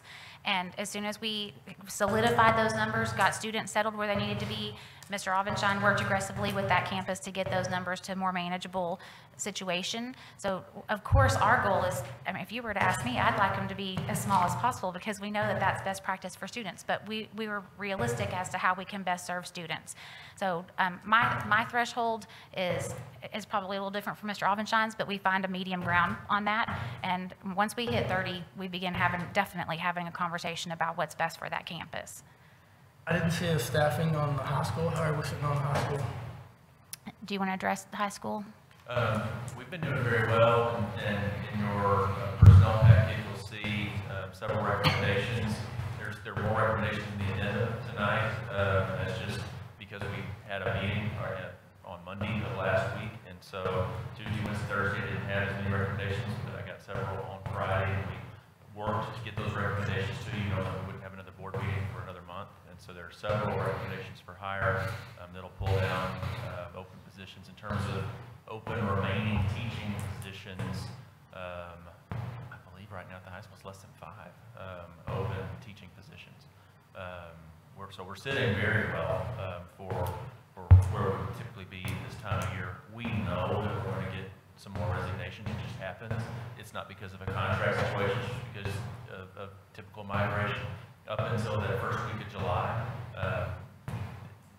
it's the penalty-free period that employees can resign in the district. And so we know that we'll get right up to that penalty-free deadline and have a couple resignations. We have that every year at multiple campuses. We may then even get some more after that date, and then the district, we don't have to let employees out of the contract at that point, but we will always post those positions. So we want to have willing employees here, and we strive very much to let folks out of their contracts so we can replace them, and that's what we've done every year. So I know that we'll be coming back to you in August, as we do every year, bringing you employees. As for junior high migration, right now we're using the numbers that the demographers have given us. We believe we have good numbers. We hear anecdotally there's excitement among employees for Coleman. It's brand new. It's moving into the existing high school. Well, if it turns out that Coleman has a few more students than we anticipate, likely that means that Howard or Finley have less students than we're anticipating. So there may be a late move. That's not ideal. That's not what we want to do. But we know that reality exists. And reality exists with our elementaries too. And so we'll work with our employees fairly to have a fair process if we need to make a move so we can reduce those class sizes appropriately throughout the district. And I'm sorry, I'm popping. We feel good at where we sit at the high school and at Global High School. Obviously, we put together a staffing plan which you approved for Turner, Wildman, Coleman. probably about 3 months ago. Y'all added staff for that. In addition, we looked for 10 contingency teachers, so I guess, or positions. We didn't say it specifically had to be teachers, but if you quantify that in terms of students, that's about 300 students. And if you look at where our demographer had us next year, that was an additional about 300 students. So that's what we're basing all our numbers on. Obviously, there's a lot of homes going into the district, and so there could be the potential that we come back as we look at the kindergarten numbers, which I think Ms. Blaylock brought to your attention. I don't know if you caught it, but what was it right now, 52 at Shackelford? 54 at Felty and 50 at Shackelford. At 50 at Shackelford. So, I mean, you're talking right now in May, those are the number of kids coming to what we used to call kindergarten roundup. Now we call it tribe. Welcome to the tribe. Welcome to the tribe, which I like. I like it, new face. But typically those numbers are significantly lower than what you see on the first day. So if we're looking at 52 kids at Felty, knowing that we have 4 sections, and if you put 20 kids in a section, that's 80 kids. I mean, we know we're already a little bit kind of leery that we're going to have to add another teacher on that campus. And I would like to compliment the board, as Mr. Alvenshine and Ms. Mott and I have been holding our breath, because we knew that resignations would help us place some of the teachers as openings became available. They're not coming. And so for this year, it's interesting that we're not seeing masses or even handfuls of teachers who are wanting to resign. And I believe that is uncommon going through a rezoning, because it's change and it's difficult, and it means, you know, people have taken very graciously the opportunity to take a new seat. And I know much of that is your leadership as a board and your support of our staff, so thank you. Yeah. And let me just mention one more thing. Our board typically has been really proactive with adding staff. And if we go back, and Ms. Kriegel, Dr. Langley, you'll remember this, if we go back all the way to 2014, when the bond had passed for the new high school and we knew we were going to be adding Wildman and Coleman, the board was gracious enough to allow us to add an extra receptionist at Wildman, an extra counselor, Wedgeworth, an extra nurse, an extra, receptionist, nurse, counselor, assistant principal, thank you, and then various teachers throughout the district. And so as we now look at 2020 as the opening date for a North Grove, if we see growth at a Felty or at a Shackelford, we won't be hesitant to come to you and ask you for those additional staff positions, knowing that we can transfer a lot of those over. And one of the reasons that we've been able to take in a lot of the budget as it relates to Wildman and Coleman is because we already had put those staff positions in place over the last few years, and they're working in the district. We just consolidated them to the campus they're now supposed to be at. On that subject, how's the applicant pool? Do y'all struggle to fill the positions, or is there plenty of applicants? We have a very robust applicant pool, and that's pretty much for any position that we post. We have been very blessed that we have really risen to the top as an outstanding district, not only in Ellis County, but across the Metroplex. And we're attracting staff from all over the Metroplex wanting to come here. So I think it was before Mr. Alvenshine came on that we stopped going to recruiting different opportunities to recruit staff, because they're coming to us. There are some hard to fill positions. Our bilingual positions are tough. So we try to use the personal network of our bilingual teachers to reach out to those that are interested. There are some areas that are hard to fill, but overall we have a very good, high quality applicant pool that's reaching out to Waxahachie. Thank you. Several years ago, the board designated secondary science, secondary math, foreign language, ESL as critical shortage areas. And so because you designated those critical shortage areas, we were able to add a $2,000 stipend to fill those areas. We do still have fewer applicants for the secondary math positions, the secondary science positions. There are hard subjects to master, hard subjects to teach. And so we get fewer applicants for those. And those will be the ones that make me anxious come July if I get a late resignation, because I know we will have to be more aggressive looking to our universities, looking to our alternative certification pools, and just getting word out and making sure that we're aggressive in the way we post. An elementary position, I don't have to post that elementary position anywhere but our website. We will have over 100 applicants for an elementary teaching position. That said, we've got great folks that ought to get interviews, and if anybody comes to you ever frustrated that they can make an application, but they haven't got an interview, we'll get it. We'll make sure that they get noticed, get an interview. I mean, we want to be a very equal opportunity employer, but those critical shortage areas are still hard to fill. We get fewer applicants for some of those positions, but like I said, on those, those are the ones where we make sure that we're posting on Region 10. We're posting other regions where we're making sure that the other areas where folks are looking for job postings see our job posting, particularly throughout the Metroplex. So I know this has been a challenging year with students moving everywhere and 3 schools were opening, and realistically, we're just relieving overcrowding at elementary and junior high specifically. Our model in the past has been our principals do the hiring. Yes, sir. Is that the model that we're following with the 2 new schools that are opening? Or, I mean, because I know that there's teachers coming and going and whatnot, so I just didn't know if that was the model we were still following of that as well. As far as opening Coleman and Wallman are concerned? Yes. We started the internal application process, and so Ms. Authier and Mr. Andrews were given the opportunity to start with internal candidates. That is atypical because normally we would just open the candidate pool wide open and let them pick the candidates. That has always included the opportunity for internal candidates to apply for those positions, but because we were redistributing staff positions first, that's how that process started. Now we have gotten further into that, and they're now able to open that up to external candidates. So that is different than what we've done in the past, but both those campuses have established their own hiring committees and have been able to fulfill that with the staff that they feel they need. And even within those internal candidates, both Mr. Andrews and Ms. Authier had way more applicants than they could provide positions to. So they did still have an opportunity to make wide open choices that are best for the teaching staff for their campus. And moving forward with the unfilled positions? Yes. Okay. Did I answer your question? Yes, ma'am. Ms. Blaylock, would you please send me a copy of this presentation so I can study? Sure. Absolutely. And I can give you There, a copy also. and I believe there was a copy at your, there should have been. Any other questions? Thank you, Ms. Blaylock. Mr. Mealy, Facilities and Construction. Consideration and action to approve the bids for renovation of the current Billy Bates Center for DAEP Curriculum Department and Ellis County Credit Union. Thank you, Board. Good evening.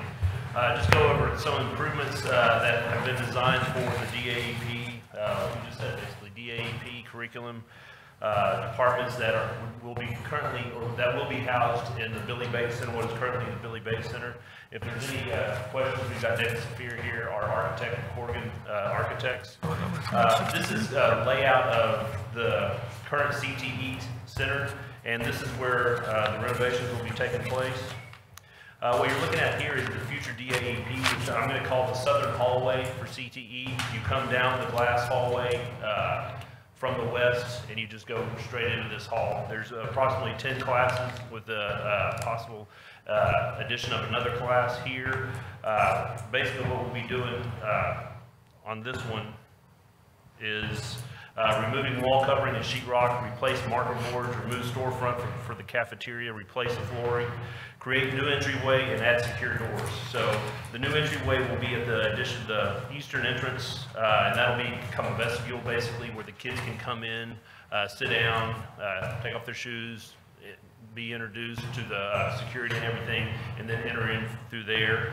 We're also going to be adding secure doors, which down in the glass hallway, so that you'll be able to, the panic doors will be able to panic out, but you can only get outside. You can't go into what will be Coleman Junior High from there. And then vice versa from Coleman. You'll be able to panic out of Coleman and then out through the exit, not into DAEP. And then if you go around the hallway, there'll also be,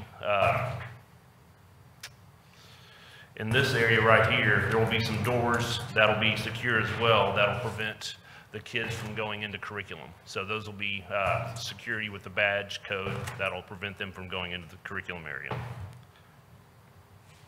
This is the curriculum area, which is now life skills. It's cosmetology, the director of CTE's office.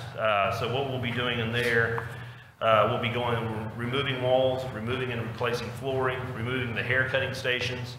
And a lot of those things will be, there'll be offices for curriculum, as well as professional development areas. Over the past I guess it's been about a year and a half, 2 years, that we've kind of abandoned Turner for professional development and moved it all here. We've been very crowded here. I mean, there are many days when you're not able to find meeting areas here or anything. So all the professional development will start taking place at the current CTE center with these improvements. That's as well as the directors and curriculum department will be meeting over there and officing over there.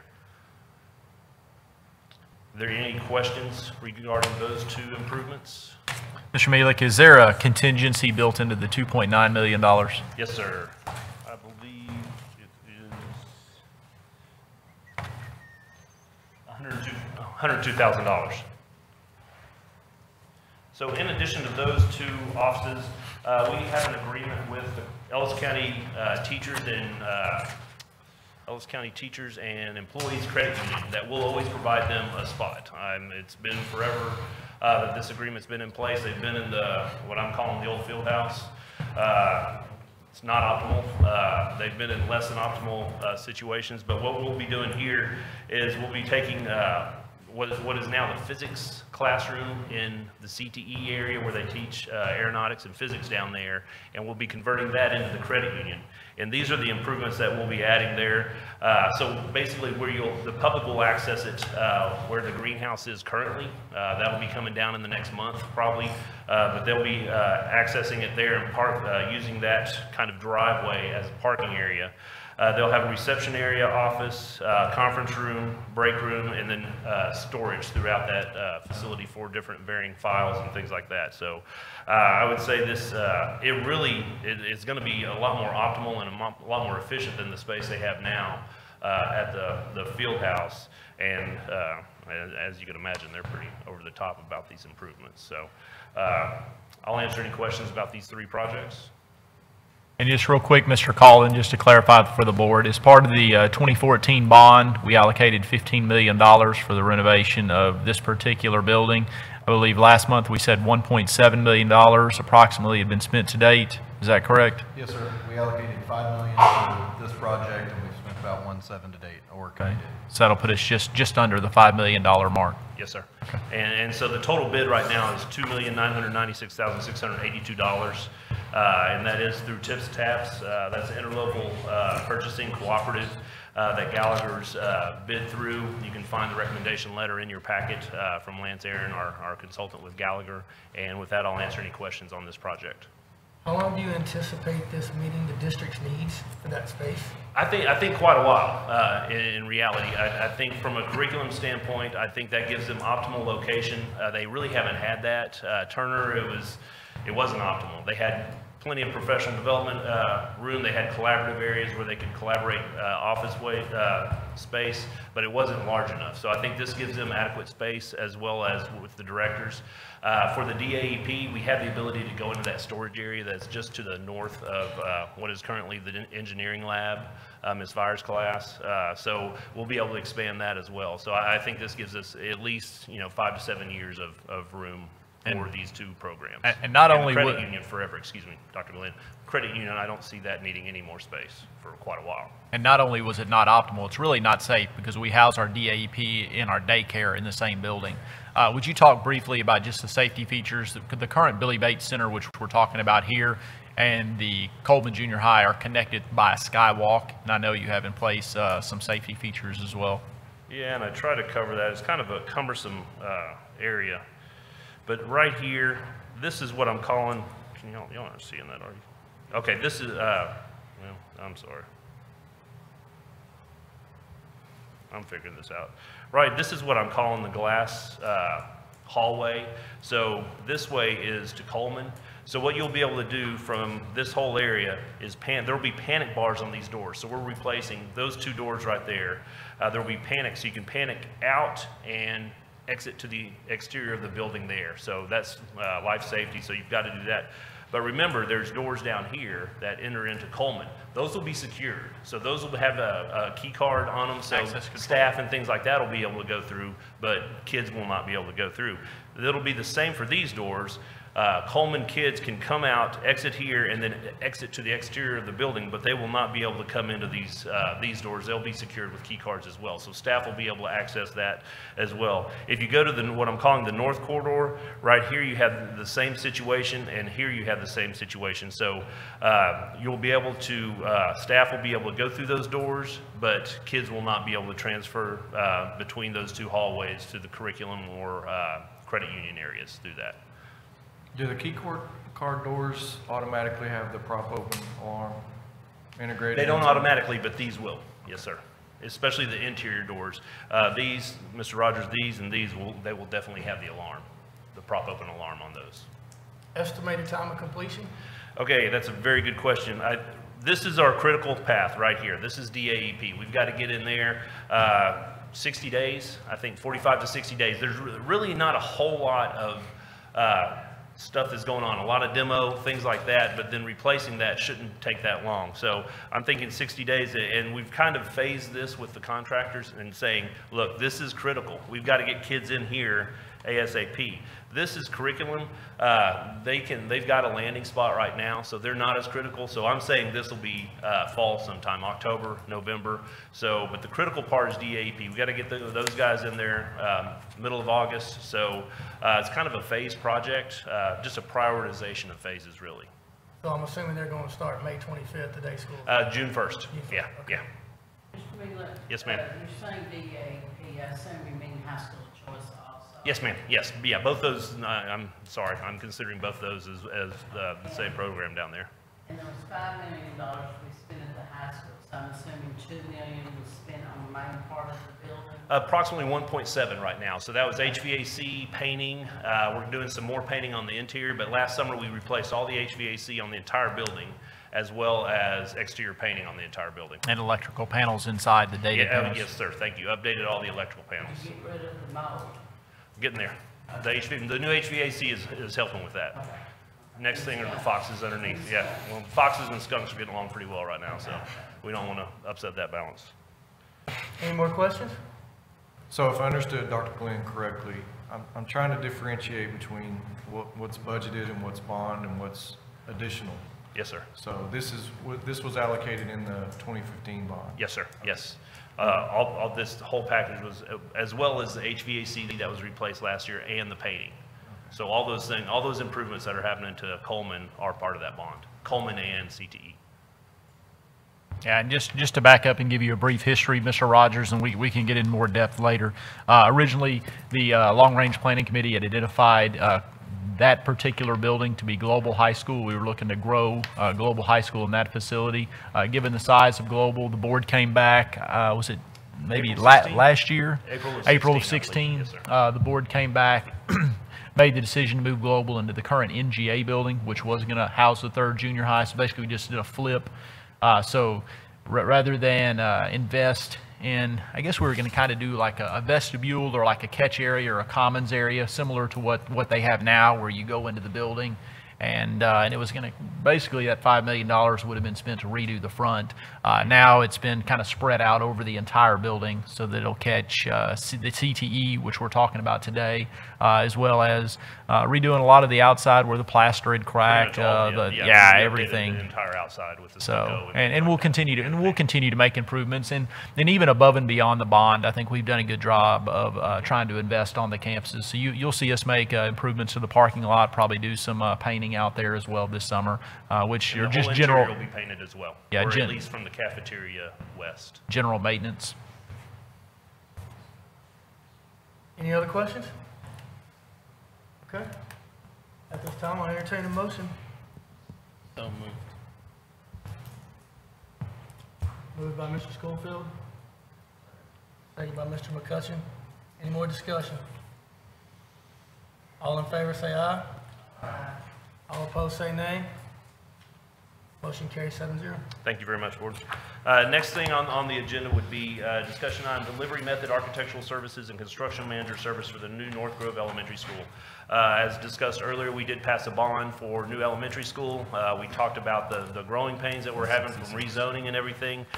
So the next step that we have to go through are delivery methods. Discussing delivery methods with the board, and I believe ultimate goal is at the next school board meeting, actually selecting a delivery method and going from there. But the state law requires us to select a delivery method before we proceed, and there's several delivery methods that we have. Design, build, construction manager at risk, construction manager agent, which is our current delivery method that we're using on the high school, competitive bidding, and competitive sealed proposals. Really on a project of this size or larger, such as the high school, B and C are the two methods that you really want to concentrate on, that we'll really want to concentrate on: construction manager at risk and construction manager agent. I'll go through those. Design build, that's what we're doing right now with the ag building. It's the public owner awards a single contract to the design builder to design and construct the public work. Thus, the design builder undertakes responsibility for both the design and construction of the project. If you recall, we did select an architect, and they act on our behalf of just kind of making sure everything's to code and those type of things. Construction manager at risk, it's intended to assume the construction manager is intended to assume the risk for construction at the contracted price, same manner as a general contractor, but they also provide consultation to the school district regarding construction during and after the design of the facility. And selecting the construction manager, the school district are required to utilize competitive sealed proposal process. And this is just kind of a advantages, disadvantage of the construction manager at risk. You have a team concept with construction manager. Construction firms selected in interviews base, which was what we would do either way rather than low cost. There's competitive pricing. There's a single point of accountability. That would be the construction manager. They sign the contract with all the subcontractors. If you recall, Mr. Colvin talked about it the last time, we have construction manager agent. We have over 70 contracts that are signed with the district. So that's a big difference right there. 70 contracts with the district as opposed to one contract with the construction manager. And this enables fast track delivery, time savings. It's good for large complex projects and multi-phase projects that are time critical. Some of the disadvantages are it's difficult for a district to evaluate validity of guaranteed maximum price. District typically pays a premium due to less competitive bidding and potential for adversarial relationship when design intent is challenged by price cutting. So that's construction manager at risk. Those disadvantages are inherent to any large program. We did that with construction manager agent. We ran through some of those problems too, but we were able to get past that. Here's construction manager agent. It's intended to represent the school district in a fiduciary capacity, may not self-perform any portion of the actual design or construction of the project, including the general conditions as provided by the contract. The general conditions are defined to be on-site management, administrative personnel, insurance, bonds, equipment, utilities, and incidental work, including minor field labor and materials. And some of the advantages and disadvantages. The CM agent is selected on qualifications rather than low bid, just like the CM at risk. Early CM involvement is estimating constructability, and that's where some of the advantage that they can come in and just quantify those costs constantly while the design's being done. The owner selects the architect, construction manager, and the subcontractors. And if you recall, it's probably, I would say 24 months ago is when we selected, probably 50 contractors to levy that, to do this project that we're doing. It enables fast track delivery, saving time. Construction begins before design is complete. The design, we really began the civil prior to the building construction, so that is true, but at the same time, we were able to separate those out. There's flexibility in packaging and increased opportunities for local participation construction delivery methods for Texas school districts. Some of the disadvantages are the CM has no contractual responsibility with the subcontractors. So once again, those contracts are signed by us. So we're the point person on those. Final price is not established until all packages are bid. No guaranteed maximum price. Owner manages multiple contracts, 70. Higher owner administration cost to manage the project, and no single point of responsibility. So we can't go to Gallagher and say, hey, we've got to get this roof fixed. We go to the roofer and ask them to get the roof fixed, and they'll point to the mechanical person, and et cetera. Are there any questions on construction manager agent, construction manager at risk at this point? Let me just, I do think it's important that we spend a little time on this because we are going to bring a recommendation to you next month to talk about delivery method. It is the first step in moving forward with the 2018 bond. The architect is a professional service, so when we talk about our architect, which we have David Saphir with us from Corrigan tonight, that's not something we have to go out for RFP for. So if the board is comfortable with the architect we're using, we can talk to you a little bit about the services they perform at the high school. We could have that for you on the next agenda. As we look at a construction manager, whether you decide to go construction manager at risk or construction manager agent, that's something we're going to put out for RFP. In fact, we talked about going ahead and doing that right now. So that we could possibly bring you guys, maybe 3 construction companies, bring them in, and y'all can sit down and visit with them. We could do that with architects as well.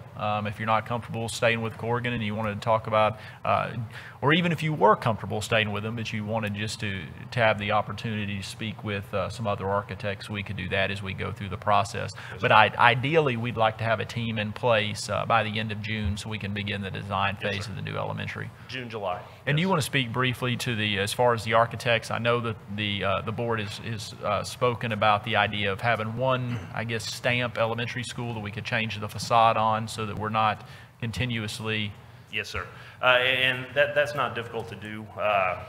Corrigan has been our architect in the 2014-2015 bond. I'm very pleased with Corrigan. They've served us very well. One of the things that they do is in Frisco is they take that elementary school and they have a base plan for that and they change it. I mean, I don't know how many elementary schools they've designed, at least 10 to 20, and they have a standard elementary school and they change the facades on each. So, you can imagine every 2 years construction methods, construction design changes a little bit and they're able to tweak their design to, in the long run, change those facades, and they don't look exactly alike. But from a teacher, from an administrator, from a facilities person, when you go in that building, you know exactly what to expect throughout that entire school district. So they are one that has performed that. They've performed all over the world, definitely all over Texas. And then, is there anything else you'd like me to address on? No, but I would like to gather just a little board input and dialogue as it relates to architectural services and construction services. Are y'all eager to maybe interview some as we go out for RFP, RFQ? Or is it something you're comfortable with? Our current, I know 3 of you haven't had a lot of opportunity with Corrigan. We obviously feel very confident in them, but certainly we want you to have a level of comfort as we move into a $23 million bond project. I'd like to meet with the architect, even if we do stay with the same one, just to introduce ourselves and get familiar. Obviously, I ran on safety, so I'd like to see that as a big topic. I know elementary schools are generally safety minded in design, but I want to make sure that's at our forefront, access points, et cetera. Yes, sir. And I know that's a trend now, and it's the world we live in, so I don't want to state the obvious, but that's on my mind. Very good. Any other questions? I was going to ask one. Yes, sir. We discussed this a little bit before, just to clarify. Does the construction manager at risk have a guaranteed maximum price? No, they do not. No. And that manager agent does not either? No. But the construction manager at risk and agent, you're working with your construction manager all the time. So you're better able to value engineer that. So you have a price, you have a really good idea of what the price is until those bids come in, and then that's when you get that price. And let me clarify that. They will give us a guaranteed maximum price for us to adopt as a group, and especially with construction manager at risk. Now, that doesn't mean we may not have change orders and change it. That's exactly right. But we will bring the board a guaranteed maximum price on the project once the design phase and the bid phase have been finished. Yes, sir. Just a point of clarity. A construction manager at risk will give you a guaranteed maximum price. A construction manager agent will give you a recommendation that comes with a price at that point, but it's up to us if we make any changes to that going forward. Not to put you on the spot, but is there one you prefer? We've done construction manager agent through this entire process. I think construction manager at risk, I would say probably 90% of the school district do construction manager at risk. Once again, realize that there's one point of contact, the construction manager, they take on the risk. So I think from a prudent factor, I think construction manager at risk is what I would recommend. Any other questions? Thank you. Thank you. At this time, the board will adjourn into closed session pursuant to Texas Open Meeting Act, Texas Government Code, Section 551.001 et sec.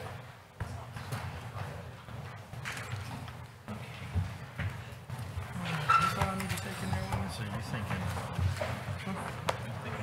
interview firms for Yeah, you know what, I would bring Corey in, just see if they're comfortable with him. I'm completely comfortable with Corey. And then, yeah. Nah, I'd probably do Corrigan and one other one, and then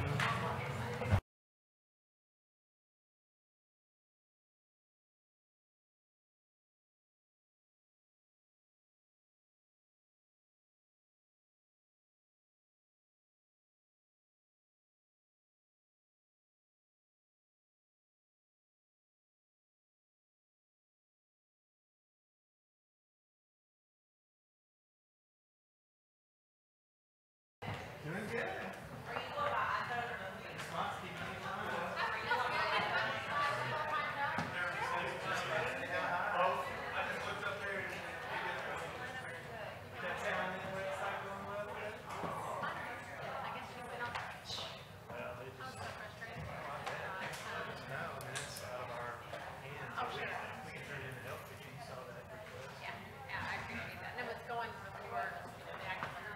Still working for me. I was like, good.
Thank you.